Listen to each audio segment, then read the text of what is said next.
Oh, il va venir parce qu'il va se lasciare la maison. Il va venir, oh,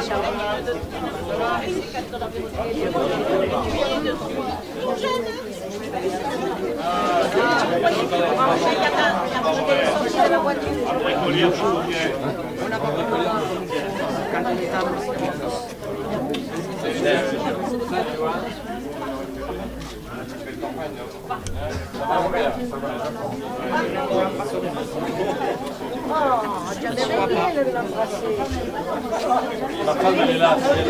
Monsieur, non, on est là pour voir monsieur Copé. Attention. On ne va pas voir les hommes. C'est moi Copé. Ah non, non, c'est pas bon, on connaît pas. Mais je le sais, moi, tu sais, Attention. Ah oui, moi j'ai fait tout ça pour le Attention. voir. Alors là, moi j'ai fait tout pour que Attention. Pas de problème. ah, je vais dire, vous permettez que je sois sur la place. Eh bien, Bonjour, ça va? Bonjour, vous allez bien? Ça va? Bonjour. Ah non, oui, d'accord. vous permettez, monsieur Copé, je voudrais me faire la bise. C'est un grand plaisir. Ça me fait grand plaisir de vous voir. Vraiment. Ça va? Bonjour. Ça va? Vous allez bien? Bonjour.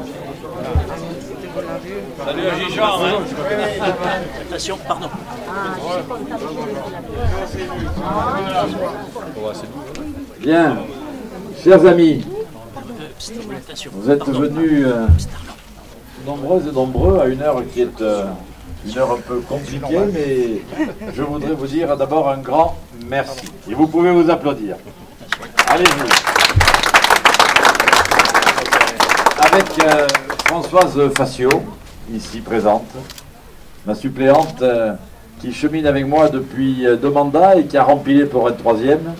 On est heureux de vous accueillir et d'accueillir Jean-François Copé. Jean-François, je le connais depuis longtemps, vous le connaissez aussi car c'est un homme qui, au niveau national, a assumé et assumera d'importantes responsabilités. Jean-François fait partie de ces gens que j'aime caractériser par un mot, c'est celui de fidélité. C'est un homme bonjour Raymond. C'est un homme qui, dans le cadre de ses responsabilités, sait ce que veut dire assumer ses responsabilités. Je l'ai connu comme ministre du budget. Je l'ai connu comme président d'un groupe complexe, car très divers et donc très riche. Je le connais comme secrétaire général d'une formation politique, la première formation politique du pays.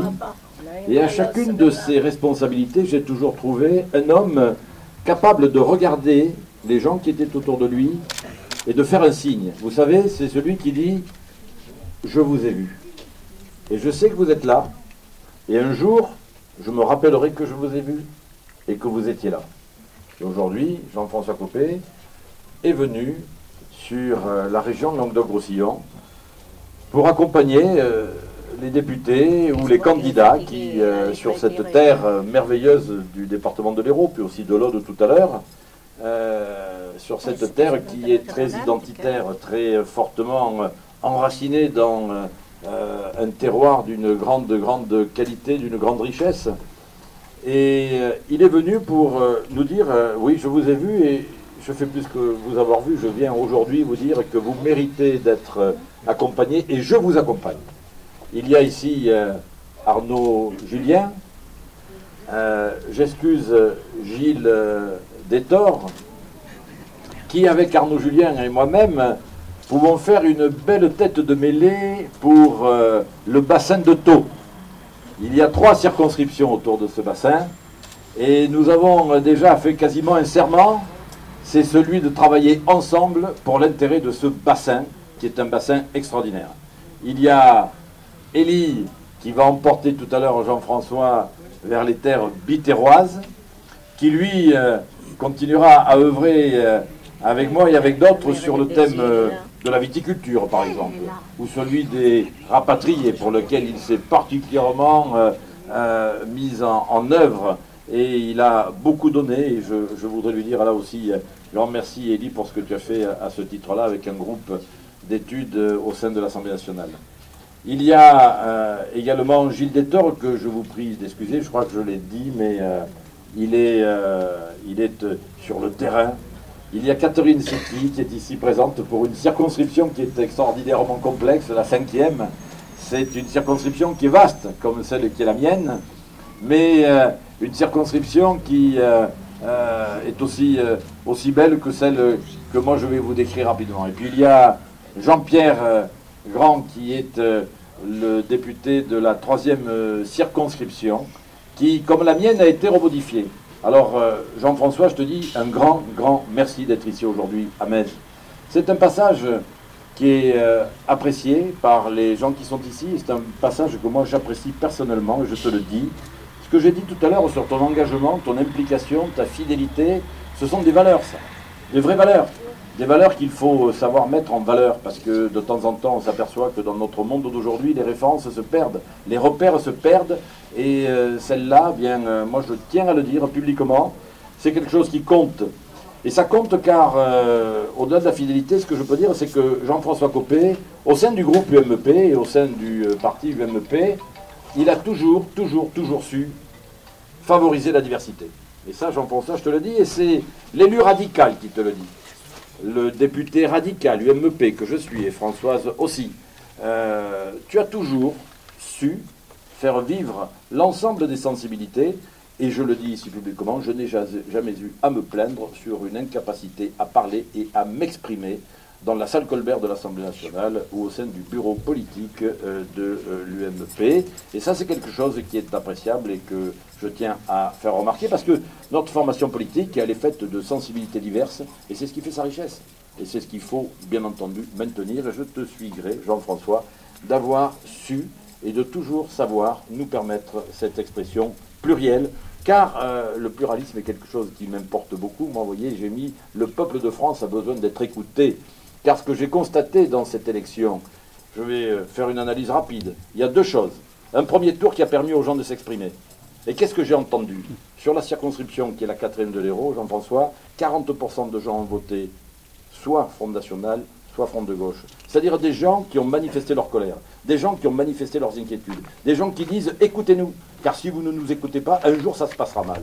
Et je pense que la Ve République, qui a toujours permis des majorités parlementaires pour soutenir le gouvernement, a peut-être la capacité aujourd'hui, au vu de la maturité qu'elle a obtenue, eh bien, de faire une place qui permettra peut-être, par le biais de la proportionnelle, à ne pas laisser les gens devant la porte, car empêcher les gens de parler, les bâillonner, c'est pire que tout. Moi, je préfère les avoir dans le débat parlementaire plutôt que de les avoir dans une posture d'extrême qui peut déboucher soit sur la dictature, soit sur une révolution qui est inacceptable. Ça, c'est quelque chose que je tenais à dire. Première leçon, c'est le pluralisme qui doit démocratiquement s'exprimer.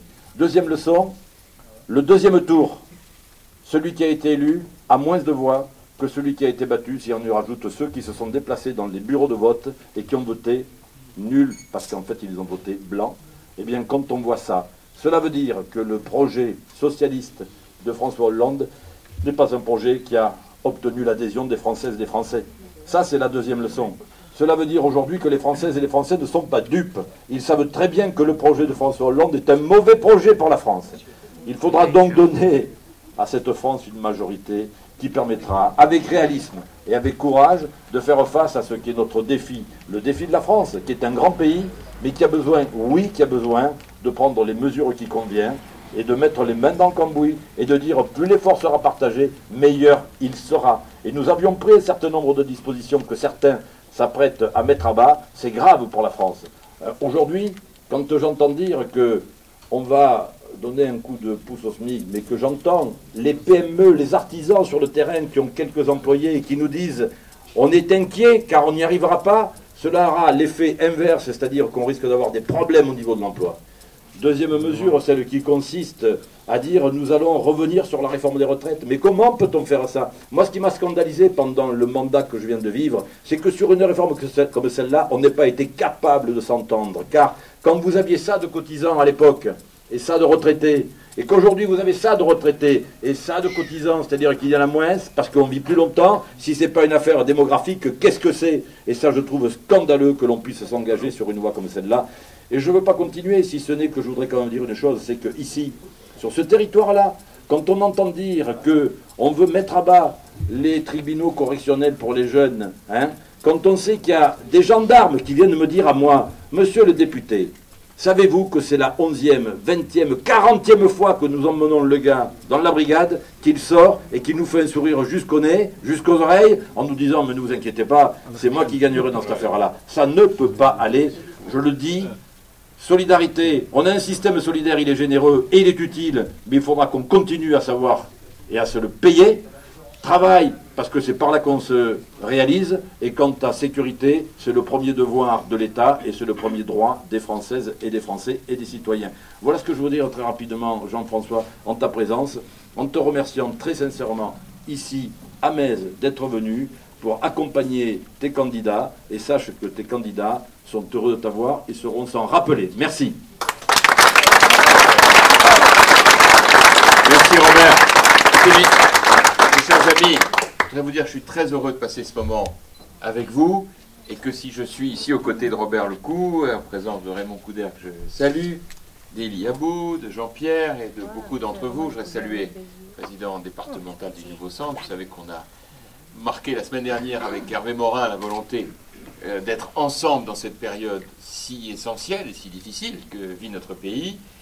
Si je suis passé chez Robert, c'est pas du tout l'effet du hasard, hein. Je ne suis pas tiré au sort. Hein. Je suis venu chez Robert parce que je voulais montrer à ses amis, à celles et ceux qui, comme vous, combattaient pour lui, que nous sommes un certain nombre dans les temps difficiles à être solides. Voilà. Et si je suis ici avec Robert, c'est parce que c'est une manière pour moi de lui dire mon amitié, parce que c'est vrai qu'on se connaît depuis longtemps, qu'il est un député exceptionnel. Vous savez, j'ai présidé notre majorité à l'Assemblée pendant 5 ans. 4 ans, parce qu'après j'ai pris le secrétariat général de l'UMP. Et j'ai donc une idée très précise de chacun de mes amis députés, de leur domaine de spécialité, de leur niveau d'implication aussi, il faut bien le dire. Hein. Robert a pour moi ceci de remarquable, qu'il est à la fois très engagé sur ses dossiers, mais qu'il est extrêmement ferme sur ses convictions.